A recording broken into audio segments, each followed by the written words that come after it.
সফল হওয়ার পর তো আশেপাশে অনেক মানুষই থাকে, কিন্তু সফল হওয়ার আগে কয়জনই বা পাশে থাকে?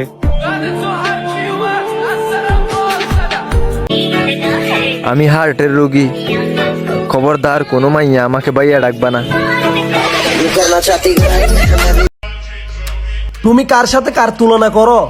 আমার লেভেল শিখাইও না। তুমি যে লেভেলে চলো ওই লেভেলে আমার ছোট ভাইরা থাকে, আমি না।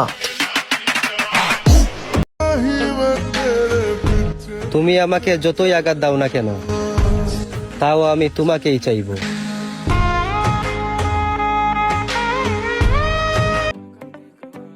যেখানে হাসলে প্রবলেম, বিশ্বাস করেন আমার ওইখানেই বেশি হাসি পায়। আমার পথের যত কাটা আমার শুটার করে কিল, আমি খালি পকেট নিয়ে আমার মিলিয়নের deal. You know what I am saying, beach.